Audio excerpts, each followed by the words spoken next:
प्रकाशपुर नामक एक गांव था जहां माया नामक एक लड़की रहा करती थी।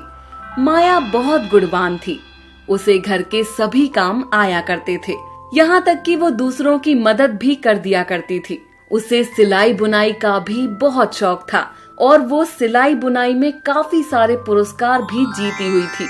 माया का घर एक गरीब परिवार का था। माया अपनी इच्छाओं को मार दिया करती थी क्योंकि उसके परिवार की आर्थिक स्थिति ऐसी नहीं थी कि उसकी इच्छाओं को पूरा कर सके। माया की दोस्त सुरेखा थी। सुरेखा एक अमीर परिवार से ताल्लुक रखती थी। सुरेखा ना ज्यादा गुणवान थी और ना ही उसे कोई काम करना आता था, मगर उसके पास धन की कोई कमी नहीं थी। इसी वजह से आए दिन सुरेखा के लिए बड़े बड़े घरों से रिश्ते आते रहते थे। मगर माया के गुणवान होने के बावजूद उसके गरीब परिवार में रहने की वजह से उसके लिए कोई रिश्ते नहीं आते थे। माया के घर वाले बहुत परेशान हो चुके थे क्योंकि माया की शादी करने की उम्र बीती जा रही थी। मैं क्या करूं? मेरे इतने गुणवान होने के बावजूद मेरे से कोई शादी नहीं करना चाहता क्योंकि मेरे पिताजी उन्हें दहेज नहीं दे सकते और अब मुझे अपने माता पिता का दुख भी नहीं देखा जा रहा है। माया मन ही मन बहुत दुखी रहने लगी। अगले दिन जब वो सुरेखा के घर उससे मिलने गई, तभी सुरेखा के लिए एक रिश्ता आया था। सुरेखा का मन नहीं कर रहा था कि वो वापस से सज धज के बाहर जाए, तो वो मजाक मजाक में ही माया को उनके पास भेज देती है। माया को देखकर लड़के वाले उसे तुरंत पसंद कर लेते हैं, मगर तुरंत ही सुरेखा के माता पिता माया को डांटकर वहाँ से निकाल देते हैं। ये क्या बदतमीजी है माया? सुरेखा कहाँ है? तुम उसकी जगह खुद क्यों चली आई? चलो जाओ मेरे घर से।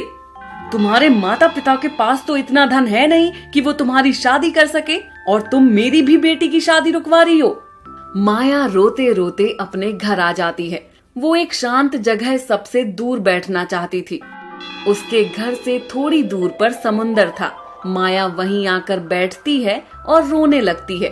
उसे रोता देख समुंदर से आवाज आई, क्या हुआ? तुम रो क्यों रही हो?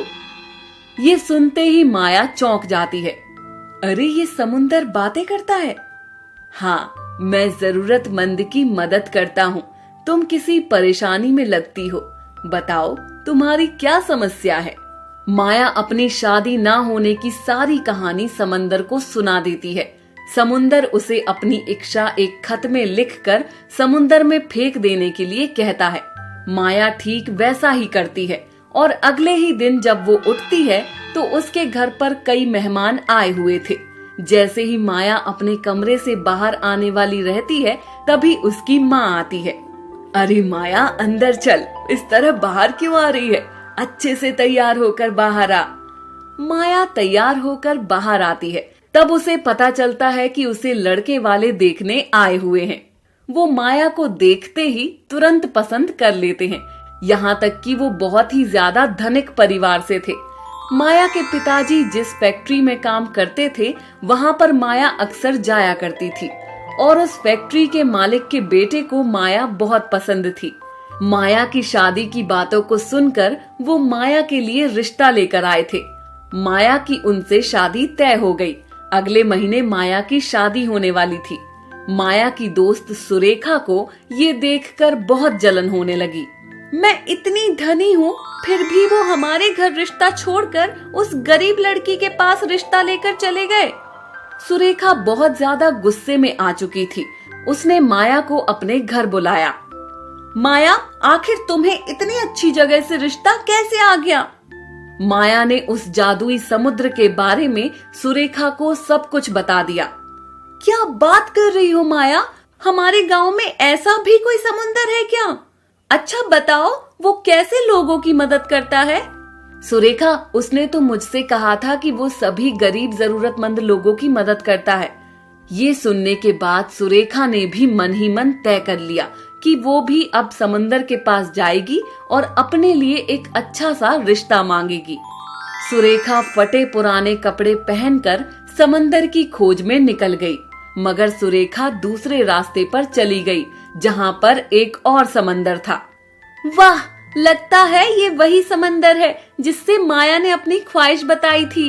मगर माया ने कहा था कि वो गरीब और जरूरतमंद की मदद करता है, तो मुझे भी कुछ ऐसा ही कहना होगा। ऐसा सोचकर सुरेखा समंदर के पास जाती है और जोर जोर से चिल्ला चिल्ला कर रोने लगती है। उसे रोता देख समंदर से आवाज आती है, क्या बात है, तुम क्यों रो रही हो? इतना सुनते ही सुरेखा तुरंत अपनी झूठी झूठी कहानी सुनाने लगती है कि वो कितनी गरीब है और उसके लिए कोई भी रिश्ता नहीं आ रहा है। समुंदर ने उससे कहा, तुम्हारी जो भी इच्छा है तुम एक कागज पर लिखकर इस समंदर में फेंक दो, मैं सभी सच्चे लोगों की मदद करता हूँ। सुरेखा उसमें बहुत सारी बातें लिखकर उसे समंदर में फेंक देती है, मगर वो दूसरा समंदर झूठ बोलने वालों के साथ बहुत बुरा करता था। सुरेखा के साथ भी वैसा ही हुआ। सुरेखा के लिए पहले जो भी रिश्ते आ रहे थे वो भी आने बंद हो गए, क्योंकि उसने कहा था कि मुझे जो भी रिश्ते आते हैं बहुत बुरे आते हैं, मुझे अच्छे रिश्ते चाहिए। और दूसरी, सुरेखा के पिता की नौकरी भी चली गई, क्योंकि उसने उसमें लिखा था कि वो बहुत ही गरीब परिवार से आती है, उसके पिताजी की आमदनी बहुत कम है। सुरेखा को कुछ भी समझ नहीं आ रहा था कि उसके साथ सब कुछ उल्टा क्यों हो रहा है। वो गुस्से में आकर माया के पास जाती है। माया, तुम खुद को क्या समझती हो? तुमने मुझे गलत समुंदर के बारे में बताया। मैं जब से वहाँ से आई हूँ तब से मेरे साथ कुछ ना कुछ बुरा ही होता जा रहा है। अब मेरे लिए कोई भी रिश्ते नहीं आते हैं और मेरे पिताजी की नौकरी भी चली गई है। सुरेखा की ये बात सुन माया सुरेखा के साथ उस समंदर के पास जाती है। हे समुंदर, आपने मेरी दोस्त के साथ ऐसा क्यों किया? कौन दोस्त? मैंने इस लड़की की कोई मदद नहीं की है। नहीं माया, ये वो समंदर नहीं था, वो तो दूसरी तरफ का समुंदर था। अच्छा, मैं समझ गया, तुम मेरे मित्र की बात कर रही हो। वो समुंदर भी जादुई समुंदर है, बस मुझ में और उसमें एक ही फर्क है कि मैं सभी का अच्छा ही करता हूँ। अगर लोग मुझ में सच लिखकर फेंकें, झूठी बातों को मैं पूरा नहीं करता हूँ, मगर वो समुंदर झूठ बोलने वालों के साथ बहुत बुरा करता है। तुम्हारे दोस्त ने जरूर झूठ झूठ बातें लिखकर समुंदर में फेंकी होंगी। सुरेखा बहुत रोने लगती है और माफी मांगने लगती है और इसके लिए कोई उपाय बताने को कहती है। तुम वापस उस समंदर के पास जाओ और अपनी गलती की माफी मांग लो। सुरेखा और माया उस समंदर के पास जाते हैं। हे समुंदर, मुझे माफ कर दो, मैं माया से बहुत जल रही थी।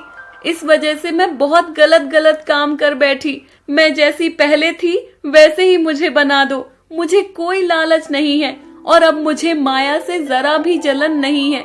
मैं अपने ऊपर बहुत शर्मिंदा हूँ। भूल कर भी ऐसी गलती वापस से मत करना। मैं तुम्हें तुम्हारी पहले जैसी जिंदगी वापस करता हूँ। फिर माया की शादी हो जाती है। इसमें सुरेखा बहुत खुशी खुशी से शामिल होती है। कुछ हफ्तों बाद सुरेखा के लिए भी एक बहुत अच्छा सा रिश्ता आता है और सुरेखा की भी शादी हो जाती है। सोनाली और पिंकी नाम की दो बहनें गहरी नींद में सो रही थीं।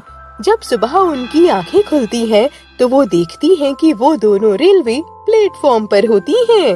अरे पिंकी, जल्दी उठ और देख हम कहाँ पर हैं। पिंकी ऐसा सुनकर हड़बड़ी में उठती है तो देखती है कि वो दोनों रेलवे प्लेटफॉर्म पर नीचे जमीन पर सो रही होती हैं। अरे, हम यहाँ पर कैसे आ गए?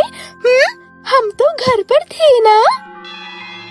सोनाली और पिंकी की माँ की मृत्यु हो गई थी और वो अपनी सौतेली माँ के साथ रहती थी। उनकी सौतेली माँ उन दोनों को बिल्कुल पसंद नहीं करती थी, इसीलिए जब वो दोनों सो रहे थे तभी उसकी सौतेली माँ उन दोनों को लाकर रेलवे प्लेटफॉर्म पर छोड़कर चली जाती है। सोनाली, मुझे तो बहुत डर लग रहा है। अब हम क्या करेंगे? कहाँ जाएंगे हम लोग? बेचारी दोनों बहनें दर बदर भटकने लगती हैं। एक औरत अभी वहाँ खाना खा रही थी। पिंकी और सोनाली उनके पास आकर बोलती हैं, मेम साहब, थोड़ा खाना हमें भी दे देंगी? हम दोनों को बहुत भूख लगी है। अरे, कौन हो तुम लोग और कितने गंदे लग रहे हो? मैं तुम लोगों को नहीं जानती, चलो भागो यहाँ से। औरत उन दोनों बहनों को डांट कर वहाँ से भगा देती है। बेचारी दोनों अकेली सड़क पर चलचलाती धूप में घूम रही होती हैं। पिंकी, मुझे तो बहुत भूख लगी है और अब तो मुझसे चला भी नहीं जा रहा। हाँ, मैं तेरी बात समझ सकती हूँ। चल ना, हम ना किसी से चल के काम मांगते हैं और काम करके हमें जो भी पैसे मिलेंगे हम उससे खाना खरीद लेंगे। सोनाली और पिंकी आगे बढ़ते हैं तो उन्हें एक समोसे की दुकान दिखती है। अरे अंकल, आप हमें कुछ काम दे सकती हैं क्या? काम तो दे सकता हूँ, लेकिन तुम लोग कर पाओगे क्या?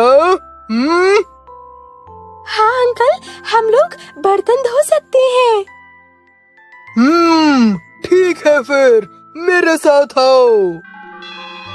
समोसे वाला थोड़े से बर्तन उन दोनों को धोने के लिए दे देता है। अंकल, आपका काम हो गया है, अब आप हमें हमारे पैसे दे दीजिए।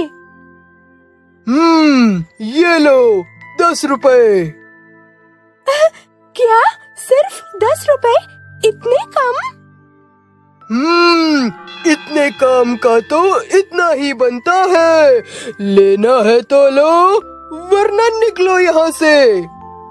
बेचारी सोनाली और पिंकी वो 10 रुपए ले लेती हैं। अंकल, आप एक काम कीजिए, इन्हीं 10 रुपए से ना 2 समोसे दे दीजिए, हम वही खा लेंगे। ठीक है, बच्ची समझ के तुम्हें 10 रुपए में 2 समोसे दे देता हूँ। सोनाली और पिंकी समोसा लेकर एक जगह बैठकर खाने ही वाली होती हैं कि तभी वहाँ पर एक छोटी सी बच्ची आ जाती है और उनसे बोलती है, दीदी दीदी, मुझे बहुत भूख लगी है, मुझे कुछ खाने को दोगी? बेचारी सोनाली और पिंकी उस छोटी सी बच्ची का दर्द समझ सकती थी, इसीलिए उन दोनों ने अपना अपना समोसा उस बच्ची को दे दिया और उदास होकर आकर गणेश जी के मंदिर में बैठ गईं। हे भगवान गणेश, अब तो आप ही हमारी मदद करें। वो दोनों वहाँ पर बैठकर इस तरह से भगवान गणेश से प्रार्थना कर रही होती हैं कि तभी वहाँ पर एक इंस्पेक्टर आ जाता है और उनसे बोलता है, अरे बच्चियों, तुम दोनों यहाँ अकेली क्या कर रही हो? इंस्पेक्टर को वहाँ पर इस तरह से अचानक से देखकर दोनों बच्चियाँ डर जाती हैं और डरते डरते उन्हें सारी बात बता देती हैं। इंस्पेक्टर बहुत ही भले दिल का होता है और उन्हें इनकी बातें सुनकर बहुत दुख होता है। बच्चियों, मुझे तुम दोनों के बारे में जानकर बेहद दुख हुआ। अब तुम लोग चलो मेरे साथ। इंस्पेक्टर उन दोनों बच्चियों को थाने लेकर आता है। अरे सिपाही, जाओ भाई, इन दोनों बच्चियों के लिए तरह तरह का खाने का सामान लेकर आओ। इंस्पेक्टर उन दोनों बच्चियों के लिए खाना मंगवाता है और उन्हें भरपेट खाना खिलवाता है। इसके बाद इंस्पेक्टर उन दोनों बच्चियों के लिए एक अनाथ आश्रम में बात करता है। बच्चियों, अब से तुम इसी अनाथ आश्रम में रहोगी और यहाँ तुम्हें कोई तंग नहीं करेगा, बल्कि तुम्हें हर तरह की सुख सुविधा मिलेगी। किसी चीज की कोई कमी नहीं होगी। सोनाली और पिंकी खुशी खुशी अनाथ आश्रम में रहने लगती हैं। वहाँ उन दोनों के नए नए दोस्त भी बन गए थे और अब तो उनकी पढ़ाई लिखाई भी शुरू हो गई थी। वो दोनों मन लगाकर पढ़ाई करती और वहाँ पर सभी लोग उनका ख्याल भी रखते थे।